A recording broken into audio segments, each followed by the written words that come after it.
And one of the messages that I want to share in this coaching is that we're often taught in medicine that getting help is a weakness. And I would argue that getting help is a strength, and that it's something that we are not necessarily encouraged to do. And yet when we do get help, and if you think about like professional athletes, they work with coaches and they actually are able to perform at a much higher level. And so I like to think of coaching as that way, as a way to optimize your potential, even if you aren't burnt out. And so I give that introduction because today I wanted to start off talking a little bit about burnout and why coaching can help with it, and how to notice if you have it. And I will say that most people in training and most fellows have some degree of burnout. And first of all, the system needs a lot of change, and everyone acknowledges that, whether it's the training system or the system, healthcare system beyond. And so I don't want to imply that that doesn't need to happen, but there are many things that we can do along the way to help change our experience, and also so that we can be part of the solution to the burnout problem. And as I like to say, we've left a lot of the solutions to administrators and non-physicians, and it hasn't worked out well. And so if we can strengthen ourselves and show up less exhausted and burnt out and as victims of a broken system, then we can actually use our super smart brains and be key to the solutions. And all of us are really the key to problem solving this extremely complex problem.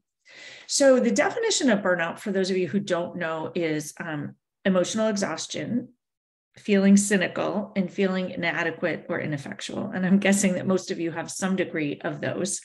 And as a fellow, it's of course more than likely that you would be burnt out given the schedule and the level of commitment. And so I like to just point that out, because if you look at feeling cynical and feeling inadequate and ineffectual, kind of loop you into then not performing as well and feeling more cynical and feeling more ineffectual. So it's a bit hard to bump out of burnout, especially if you're exhausted, and especially if your hours of whatever your job is make you extremely depleted. We also know that when we are physically exhausted, which I know most of you are, you also have less reserves. And so I say this not to be discouraging, but I think to realize that burnout works in this cyclical way. And so we do have to do some things that we can to help ourselves. And we know that some things work. So there's evidence-based studies that show that mindfulness helps. And so one of the reasons in this coaching I bring mindfulness in is to offer it as a tool that is accessible to everyone. And what I mean by that is you can use an app and do Headspace or Calm or any of those apps. Smiling Minds is a free one. There are a number of free ones, and there's a lot that are free for healthcare workers. And Stanford may actually have one. I know Kaiser contracts with someone, and I bet Stanford does too. So to find out which one you can use, and even use it in the transitions from home to work or work to home, to essentially calm down your parasympathetic nervous system. Because as you can imagine, someone who works in ICUs and traumatic situations and ORs, we have a very high sympathetic state, and we're very out of balance. And so practicing mindfulness can bring those two nervous systems back into better equilibrium. And from there is where coaching and mindset shift and being able to see and notice is really accessible. And so when we are completely depleted and exhausted and burnt out with no reserves, it's actually very hard to take advantage of tools that are out there to help you feel better. And so I would like to just offer that idea. And again, keep it simple. 3 minutes, 5 minutes, 10 minutes. If you have time, do yoga. If you have time, meditate longer. But it is actually time dependent. And one thing that I think many people find a relief is that a lot of the studies have been done on 12 minutes. And so you can likely find 12 minutes, sometimes on a shift, even in a supply closet, or in the call room during a shift. And so, especially if you're going into a difficult procedure, practicing mindfulness before you do that can be an incredible tool. So the other thing that really helps burnout is coaching, and that is why your fellowship is supporting this. And we know that mindset change and mindset work is helpful. And it isn't to say, like blaming the victim, oh, we have to change our thoughts so we can be Pollyanna and make everything okay. It's really to do it to help ourselves, again, from my perspective, so that we can be part of the solution and or have agency to make change, to do something different, and or have agency to negotiate better as physicians for what we need. And many of you are going to be negotiating for jobs, for example, and also getting back to noticing how we actually think and feel, independent of a number of the ways that we have been trained over time. And in the last session, we talked about a lot of the default thought patterns that had been trained into us. So if you didn't listen to the recording of that session, I definitely would. And I think that coaching helps us see them, and then we can decide where, for example, people pleasing is helpful, because sometimes in fellowship it is helpful, sometimes it's not, where perfectionism is useful and not, and where urgency is useful and not. Because what happens is we tend to have all of these thought patterns in there, and our brains don't separate where these automatic sort of thought patterns that were trained into us during traumatic situations are useful. So we have these, what I'm going to now call maladaptive thought patterns. They're not necessarily maladaptive in an ICU, but they're maladaptive for your life outside the ICU. And they may be maladaptive for also our relationships with colleagues and our relationships with our work. If you're thinking about catastrophizing, for example. So if any of you are a parent, that's not a super helpful one. Or scarcity mindset. We're always looking at, well, I don't have enough time at home. I don't have enough time at work. I don't have enough time to exercise. Our brain looks for scarcity. And, for folks in anesthesia in particular, we're always thinking about what tools we don't have. How do we plan ahead to make sure we won't run out of something? But then we start to look at our lives that way. We look at vacations that way. We look at times with our spouse or our family or vacation. And so we're always using that lens of scarcity, that lens of urgency. Even a lens of victimhood is something that's a bit taught to us. Other things that we mentioned last time that I'll just kind of reiterate are things like being a martyr. It's very useful in medicine. We're taught to serve even to our own detriment, but just realizing that comes with a cost. Self-sacrifice, similarly. We're taught to be saviors, for example, and we're taught to love control and to even think that we can control things that we can't. And so I just want to offer that, especially in the ICU and in the operating room, we do think we can control things that are not in our control. And sometimes we can, and sometimes we can't.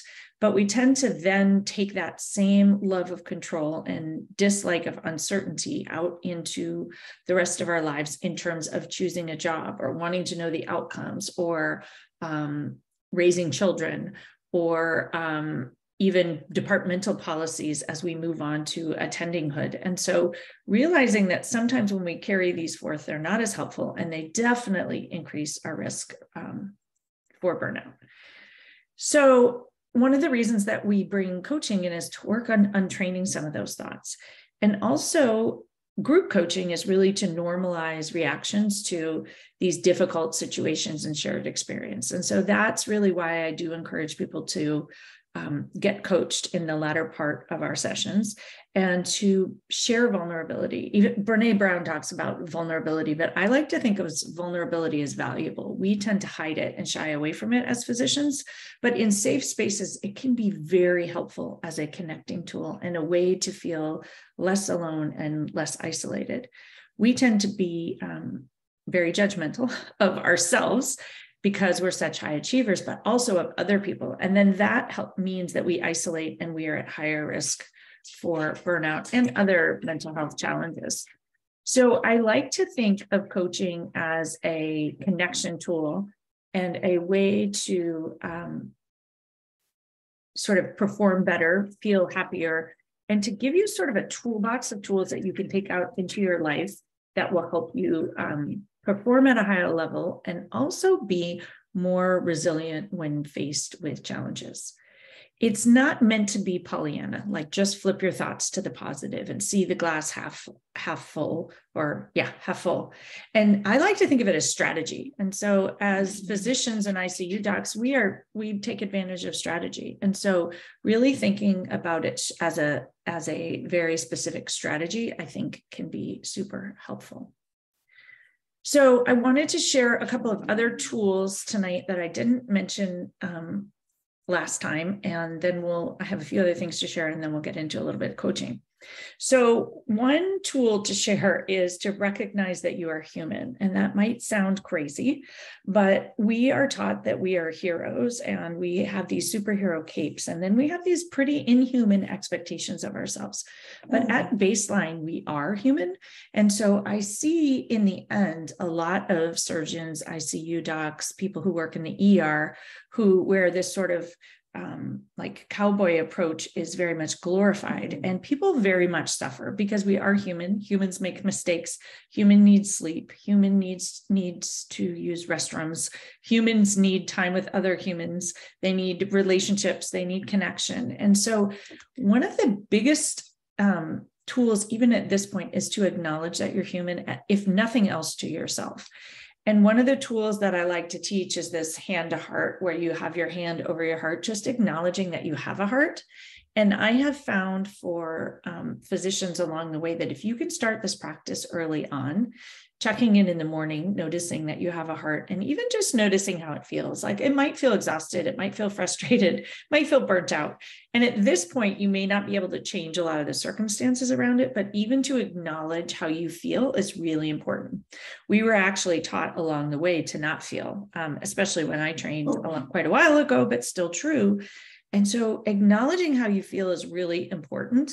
When we suppress all those feelings, it's like an Instapot, if any of you have one. And so you just hit the pop-off valve and things start to explode, or people suffer from depression and anxiety and things like that. So I encourage you to notice and acknowledge your humanity. And if you can do that for your fellow fellows or your colleagues along the way, I think stepping out of this hero, superhero mentality can be helpful.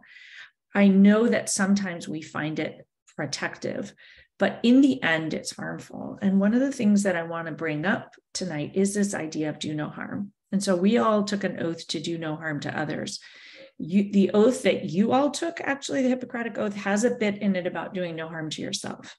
And so part of my invitation in coaching is to notice where and when and how you do harm to yourself, perhaps with self-doubt, perhaps with self-criticism, perhaps with self-judgment, perhaps with this martyrdom to your own detriment, perhaps with people-pleasing and never acknowledging your own needs and what might make you happy.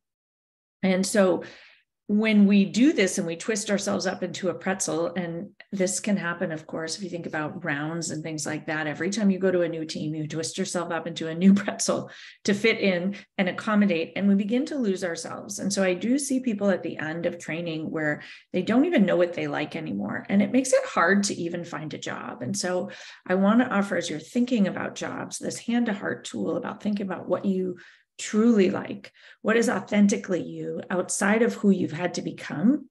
I do think in medical training, we have to become people that we're not temporarily, but realizing that that's not necessarily who you are. And when you finish, giving yourself a chance to get back to who you really are. And maybe even along the way, as sort of preventive care, reminding yourself of things that you love. When you have a day off, think about, what do I love? What would feel good today? We're so in the habit of achieving and accomplishing that we forget to do that. And it can be an incredibly helpful tool. A couple of other coaching tools that I wanted to bring up. One is focusing on what is in your control. And so we often get very stuck with our brain spinning and sort of ruminating about things that are out of our control, maybe scheduling, maybe attendings, maybe the pace of something. I don't know if you guys are in critical care or an outpatient, but a lot of times our stories about things and how we think they should be makes us very unhappy. And so noticing the stories that you tell, and could you tell a slightly different story that would feel better? And so one of the things we talked about last time was the coaching model and looking at what we call the circumstance, which is a neutral fact. And so the schedule is actually neutral, though I don't know a physician who thinks it's not neutral, but realizing that it is neutral. And then deciding the story you're going to tell about it can be very helpful for you. And when you are stuck in a situation where maybe something hasn't gone the way you wanted it to, or someone is behaving not the way you think, or there was an outcome that was unexpected, focusing on what's in your control can be super, super valuable. Another thing here that's really helpful is consulting your future self. And it might sound very odd, but asking yourself a year or two from now, would that version of you wish that he or she had worried about whatever you're worrying about now, or ruminated about whatever you're ruminating about now? A lot of the catastrophizing scarcity mindset can be overcome by consulting your future self. It's a super tool. And so hopefully, as we're doing some of the coaching, either one-on-one or in groups, you'll get a chance to see how that works. The other thing is shifting your attention. And so we have, as physicians, we are trained to have a negativity bias, to see what's wrong, to see what's not working, to notice scarcity. And so I encourage you to just shift your attention to what is working, what's going great about your fellowship. I know there may be a lot of things that aren't, but what is going well? What are you doing well? What is working? What colleagues, attendings, cases, part of it do you like, do you love? And then I also want to offer this idea of neutral as amazing. I think we often, as high achievers, think that, we want to love it or we want it to be great. But my thought is that if it's neutral, that's also good. And I think that we sometimes don't allow that. And neutral, if something's going badly, or you're really frustrated, or you're really overwhelmed, and this can be true about humans you don't get along with, relationships you don't get along with, things that are going on in your life that might be negative, you can actually decide to get somehow to neutral. So you can use this, for example, say you have to negotiate with an insurance company. Coming into that with neutral energy can be really an effective tool rather than frustrated, for example. So if there's maybe a rotation you're struggling with, or a patient care situation you're struggling with, can you try to tap into thoughts that make you feel neutral? It's an incredible resource that is extremely underutilized. So a couple other tools that I just wanted to throw out are changing our language is really, really important. And so I think in medicine, we use a lot of language that's very traumatic, thinking about frontline and troops and jeopardy call and pimping on rounds. And so noticing the language that you use and deciding if that language helps you is a valuable tool. You can just opt out of it. You can change, someone else says it, you can change it in your mind, and you can decide not to use language like that for yourself. Even on call is not a beautiful use of language. And so maybe you're available, for example. See how that feels totally different than on call. And then language that you use to describe things. And so I like to say, choose to, get to, and want to do things. So we say all the time as default, I need to, I have to, I should do more work. So if you're going to study on a weekend, for example, choose to study, want to study, get to study. When you say I have to, I need to, or I should, it feels much more draining. And so I would notice language and whether it drains you or energizes you. And we can learn to choose what language works for us. Now, I'll offer that what we practice grows. And so when you practice need to, have to, should, which all of us have, and it's the language used in medical culture, it's very hard to change. So the first step, and where the biggest bang for your buck is in just noticing how often you use those words and how you feel. And then you can slowly shift. And then the last tool for today is this idea of resisting.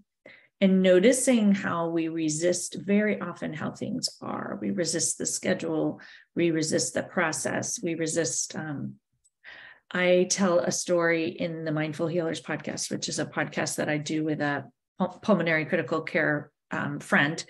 And I tell this story about how I resisted the parking lot and how we had to drive up to the 6th floor to park, and the robot that was there, and we had to badge into the elevators and we had to badge into the floors, and how we had to, and we had to badge in because people were breaking in and stealing things. And, you had to prove you parked in the right space. And then I would resist the schedule because there were too many patients on it. And I would resist the number of emails in my in-basket. And what I'll say is none of those things were ideal, but the energy that I was spending saying they shouldn't be that way was very expensive emotionally for me. And so what I offer is to accept and accepting lets go of the resistance. You can accept and not like it.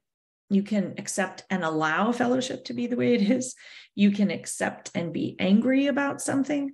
But when you add the accept, you immediately eliminate that resistance energy. And what I have noticed with so many people is that when we stop resisting, we have so much more energy. And I know that in medical training in particular, energy is something we're short of. So anything you can do to replenish your energy and not drain your battery as much is really super helpful. And so I encourage you to notice where you might be resisting things. And resisting means that you wish they were different. You want them to be different. I've done some work with an ER doc, and one of the things that she practices thinking is, it should be different, but I can still make a difference. And that is her version of accept and. So it should be different. Maybe the call schedule should be different. The team setup should be different. Nursing staffing should be different. Your home life should be different. Whatever it is, should be different. And you can still make a difference. And so picking your thoughts very specifically and intentionally is a way to use coaching to help you.